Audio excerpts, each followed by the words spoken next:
سر جافا سجلك ممنوني قناة ارتيما ايرو اسبوما مهباني في قناة راس وراس دنجي انسانة تيرجا هنا دنياي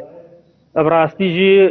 ايرو جا شنغالي ابراستي 2014 با وكيل موقف کی گلکی زعمت دا اون چیزانن هکا عباده هر امازن سر دیت جا شنغالي بو ادهاتا خواستن جوان جيت سياسي جيت ميليشياتي ايرو احترام خلق شنغالو عباده خلق عباده از دیا بیتا گرتن ايرو همو چای شنغالي چول بکنو چای شنغالي بهيلن ابراستي جي ام نبد دي قراري بون بس تشتي مبدأ قرارنا اما مبدأ قرارنا ما امنا خوازن وكي جيكي ميليشياتي لقال حكومة عراق اتفاقي بكا ودرباتي شنغال ببا ام لقال حكومة عراقنا ام لقال حكومة عراقنا اف جيد ميليشياتي الشنغال دا نمينو شنغال بيتا افاكرينو احترام عبادة ازديا بيتا كرين براستي جي قالك بزعمتا ايرو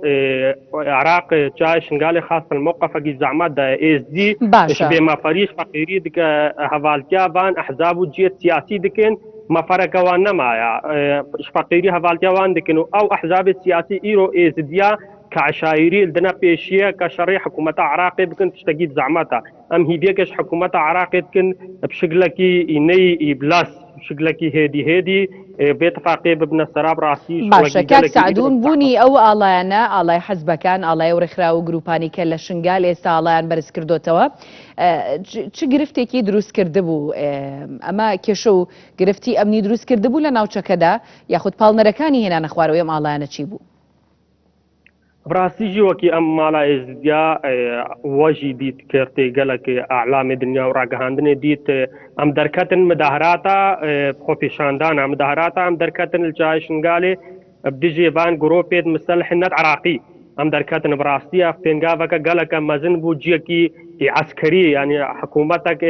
بيجي ميليشياتك الشنغالي دا نمينه وكا نفس الحاله جيز بيجم او ميليشيات النمينن كحزب السياسي جي احترام عباده ازديا بكن براسي تيتا خوستن حكومة عراق جيكي نهيلا نا سياسي ونا عسكري اشبرتش عباده ازديا او جيت عسكري هكا علامة دوان بتني هاد ندانين او ابن خلاء النايمة باشە وەکو ئێزدیەکان پشتگیری لەم بڕیارە دەکەن؟ بله بشكل عام دي براسي بشتجيريا عراقي دكنا منكار شر حكومة عراقي بكن الزمانة هيش ما نبي يجي شر دولة أخوكري أم نبدأ دي دولتنا بس أم النبوة تفاقيرنا هكا بحزبك يا ربي تكرن بجيكي سياسي ربي تكرن أما اتفاقي عراقيرنا عراق بخوب خوتي بحزب جيت سياسي او درباسي شنغالي ببو شنغالي بريفا ببو حزبك سياسي نهي لجيكي سياسي وجيكي عسكري اشبار هكا احترام وان دارك وخش كدميت الدست داعش ده بيتكرن احترام وان حسيت شهيد المت هاتا ايرون هات نشان بيتكرن ابراستي شو كي مالا ازديا مالك قومي لسري تشاي شنغالي دفاعيه اش اخا شنغالي دكن وكي مؤسسه كمدني ام دخوازن حكومتها مع عراقب تني دفاعيه عراقب بكبراستي بجيت سياسي خطريه كم مثلا السر عراق السر تشاي شنغالي وخاصه افجيت ميليشياتي اف ميليشيات شنغالي ده اب هزار جي نفقات المنطقه ده هاتنا تشكرنو خلقي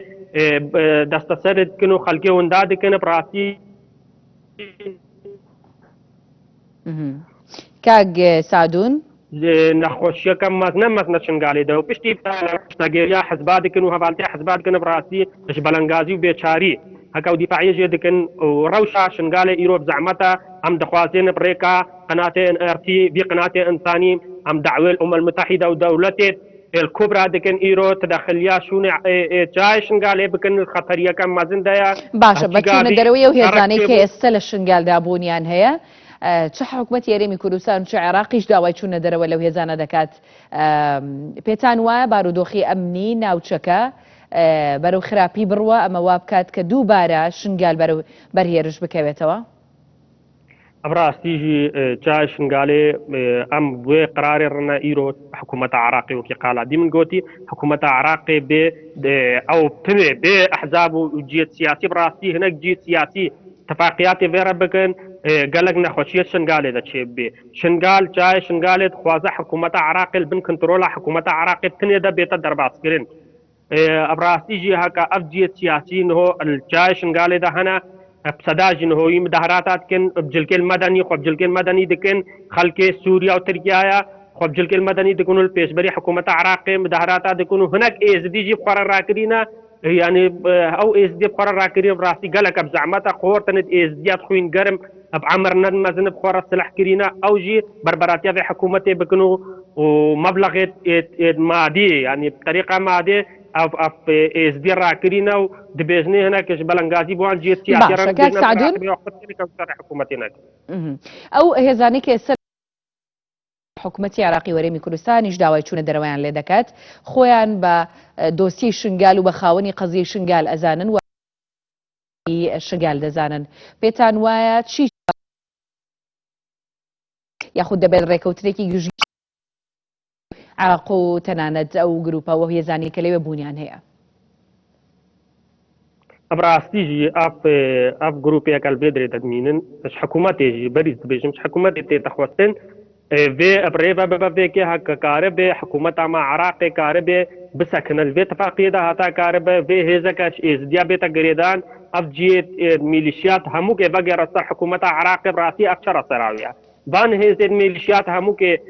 دزقها كي الفيدري فاكا خوبتا وعين مش حكومة عراق النيابن رئيس ميليشياتي ده همو بقر نصر حكومة عراق براسي بشكل كي راحت ويتشار صار كرين بس براسي بزعمتها ايرو جايشن قال الخطر يكا هرم مزنب زعمت دايا ادبي الأمم المتحدة والدولات الكبرى تدخليا شان شنقالي بكن براسي بزعمتها ايرو هكا شرك تشيبولنا برافاندا شركي مازنوي تشيب براسي عشاير شنقال هموكي كفا صاحيدا وحكومته وميليشياته همو صاحيدنا نخوشي هرم يستري درباز بيو براسي ايرو ام بريكا بي قناتي خوداني انسانتي دخوازن دنگ ما بقها بانجيت باشا بابوچوني ايوه چی چارەسەرە بێت بۆ دۆخەکە کاک سعدون بەڵێ چی چارەسەری دۆخەکە دەکات بە بۆچوونی ئێوە چ سەر ڕاستی چارەسەریاوێ ئافتێتە چارەسەرکردن بێ طریقێ هەکە جیەکی سیاسی بێرە دەرباسی شنگان نەبە میلیشیاتی دەرباسی شنگان نەبە بەس فقط حکوومەتە عراقی بتنێ بێ وانێ سەروان هێزێت وان سەروان هێزێت میلیشیاتی الشنغالي ده بقي رأس الحكومة عراقي وكي تطوع جيرة بقى أو جي بقى رأس الحكومة عراقي بقى تابع وزارة الدفاع ووزارة الداخلية راسية همو بين عينان دن أف شرسارية وشرسارية كدينا يتكرن براستيجي وحكومة عراقي ده بشكل كي هدي نا مستعجل شغل شنغالي بريبا براسي شنغال إيروم قويت إبادة كانت باحترامها إبادة إزديابة تكرن ماڵی ئێزدیان لەگەڵ ئەو ڕێکەوتنی نێوان حکوومەتی یەرێمی کوردستان و عێراق پەیوەست بە هێنانی هێزی عێراقی بۆ شنگال بڕاستی ئەم بشکلێکی بێرەنە ئەم مؤیدێ بێت فاقینا هەکە ئێزدیت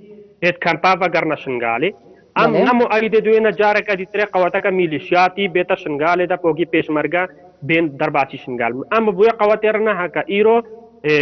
زدي شكامبا بقرن اتفاقيات هناك اتفاقيات تقنجن وهناك نبقنجن ام نبوي كرنا ايرو بين ام المحتاج اكا زدي بسات هزار خورتي ازديا هنا كيري نفس فوفيت ايرو المحتاج هكا اوجي بكافنا منصبك يوان هبي باخ عراقي ده وكي اوجي دربات نفس فوفيت داخل يودي فاعببن راستيجي اوا بلي کاک سعدون پەیوەست بە بەگەڕانەوە بۆ پرسیاری یەکەمم کە ئەویش داگرچنی ئاڵای حەزب و هێزەکانی شنگال بوو لەسەر بارەگە حکوومیەکان لەسەر بارەگە حەزبیەکانیش حکوومەتی عێراقی بۆچی داوای داگرچنی کردن ئەڵبەتە وەڵامی و پرسیارەمەوە نەگرت ئایا ئەو ئاڵایانە لە شوێنی فەرمی یاخود لە دامودەستگای حکوومی هەڵکراون یان چی؟ براستيجي ام بوي قرار رنا او قرارا هكا ايرو كايرو سبيش مش ده زارو شهر ده هتارو جاي بوي قرار عراقي رنا قرارا كان هداي ومثل باب قرارك هكا آلايك نا آلا دولتي فقط تني بمينة رجاي شنغالي دا لشنغالي دا فقط علامة عراقب نبينا براسي أفلام دي تري هم فرق جدايت كنا نيدا براسي شنغال نايتا آباكرين أف ميليشياتو أف جيت سياسي محاربة يمكن السربية خاص شنغالي نجي صراحات سياسية حتى إيرو هالسيس إزدياب هزارة والقادانا نهاتنا بن آخرين قرارك وهانا قرار بيت الدانين جيكي سياسي علام حتى جي سياسي جنامين نجي ميليشياتي بتني أو جي ميليشياتي كاك سعدون دكريت بلين دەکرێت بڵێن لە کاتی دەرکردنی هەر بڕیارێک پەیوەست بە شنگال هەر ڕێکەوتنێک پەیوەست بە شنگالەوە هیچ کات پرس بە ماڵی ئێزدیان و ئێزیەکان خۆیان کراوە؟ وەکو ئەف قرارە؟ بەڵێ بەڵێ ئەبێ قرارە ڕاستیژی گەلک جاراژی بێژم داوا کردینە المؤتمرات خۆ السەر حاضر ئەمسەر حاضر دەبن ئەم هەنا نقاتاش بێ قرارێ ڕەنا ڕاستیژی نەت هەموارە نەت دەربازبوونە پێشمەرگەیت حەکە جارەکەتی باس بدن ئەم نەت بێ قرارێنە بەس ئەم قرارێ ڕەنا وەکو ئێزدیش کەمپا بینە بەگەڕاندێن وەکی حقوقی ئێزدیا وەکو هەشتی و دە مەقبەر جماعیت ئێزدیانە هاتانەوە سێ مەقبەر جماعی نەهاتینە كشفاندن هشتي دم مقبر جماعينا ام دخوازن لتنا مقبر جماعي بالسر هم مقابقري وش آلي دي تريفا ام دخوازن قواتك الشنغالي دا نمينا هزا الشنغالي دا دميني فقط قواتا عراقي به هزا عراقي به ما تشمي ليشاتنا به وهتا ايرو حكومة عراقية وكا كردستان المقاصرنا بحقي ازدياو هكا ميليشيات الجا شنغالي دا هبنو تأثيرو دختو ظلم جورداری سر ازدیاتی تکرنو هزارش ازدیاب صداش ازدیاتی نگرتنون هول حبس میلیشیات راستیجی بسر به عباده دا هاتان هو حقوق کی ازدیانه هاتی خواه کرنو میتاجبان احزاب سیاسی کاک سعدون باسد لەوە کرد کە ئەو مەترسی لەسەر شنگال و لەسەر چیای شنگالیش هەیە پەیوەست بەو هێزانی کە لە 2014 چوونەتەوە و ناوچانە لە ئێستادا جەنابەت داماژت بەوە کرد کە ئەو هێزانەیە و کات ڕایان کردووە مەبەستت نازانم هێزەکانی پێشمەرگە بوویان چ هێزێک بوو ئێوە ئێستا قبوڵی دەکەن ئەو هێزانە دووبارە بگەڕێتەوە بۆ شنگال و پاراستنی ئەمنی سنوورەکە بگرێتە دەست؟ أبراستيجي أفقنات الراستي وحقيقتي وعدالتي براسيم قبول لكن نبحك كل سر آخر شنغال بمينا ومقبول لكن نبيش مرقيت بارتي ديمقراطي كردستان درباسي شنغال ببن وكي بريارة خلق شنغال دخوازا حماية الدوليان بيتا تشكرين يان هجرة جماعيش ما بيتا تشكرين همو درباسي دولتا دربدري دولتا ببن يان لبن سيبرا آلا عراقب تنيدا أم بينا ام ببن وكي اقليمك وكي وحدك مستقل وكي محافظك بن علامة عراقي دبتني ام كاربن دفاعية حق حبكن كاربن وك عالمك انساناتي وك عالمك باشە کاک سعدون پرسیارێکی دیکە ئەویش پەیوەستە بە داخستنی کەمپەکان لە هەرێمی کوردستان و عێراقیش هەڵبەتە تا ئێستاش بەشێک لە ئێزدیەکان لە کەمپەکانی عێراق ژیان بەسەر دەبن تەنانەت لە هەرێمی کوردستانیش دۆخی ئەمنی ئێستای شنگال وەک جەنابەت باسی لێوە دەکەی نازانم ڕێگە بەوە دەدات کە دووبارە ئەم ئاوارەی کەمپەکان بگەڕێنەوە بۆ شنگال خزمەتگوزاریەکان لەو ئاسەدان بتوانن پێشوازی لە ژمارەیەکی دیکەی و خێزانانە بکەن کە ئاوارە بوون؟ راستيجي اف حتى ايرو اف ازداد الكامبا معين شل كامبي العراق وشل الكردستاني اف راسي شنغال قلنا ساحة سياسية اقليمية دولي وخاصة سياسي هكا حتى ايرو اف جيت سياسي العراقي جي وخاصة عراق وكردستان حكومة عراق كردستان كبديانا كارين خدمات شنغالي آلية شماء قبلي شنغالي آلية قبلتي شنغالي فتانه خدماتك نهاتي كرين نا آف نا كهرباء نا ما سدي بينش مالت وان فجران دين نكارن بغرنا مخوا هكا اف خدمات جرت شقربانا مفروض حكومة عراق وكردستان مقاصر حق ازدياء هكا هتا يرو إبادة سر ازدياء أواجه وغير كيديو هتا يرو إبادة ازديانات تبتان دين ان العراقي احتراق تكديون حكومة كردستاني احتراق بحث الشهيد ازديان كديا او ازديد هكا خويت انسانتيو هتا ايرو مشكلك وبلبلكنا العراق وكردستان انها بتتشكرن شالي ازديابا مخابن هكا هتا ايرو ازدي مرية نيبا هردو حكومتانا أمد خواتنش هردو حكومتا خدمات المنطقة شيء بكن وخلق شنغالي وان دري وان كبا بيجني هرنا مالا خكارن خلالا بانزر روجادا خلق شنغالي حكومتا عراق كردستان كارين فقرنا منطقة خوا موصل هذا خراكرنا الخلالا نقل كده وقت كي قصير ده بشتي هاتي رزقار كرين خلق موصل بقرية مدرسات دوان بابون سالا شنغال هناك خلق شنغال بقرية مدرسة دوان هاتي نبكن برسمي شكل رسمي براسيجي يعني بشتي قالك بزعمتا إيرو هتا إيروجي حكومتك شغل قشن قال نينو بقنا ساحة من الملانيا أحداث السياسي وشنقال براسي زعمتا كما زندة درباس سپاس بۆ سادۆر قۆلو بەرپرسی ماڵەیە زیام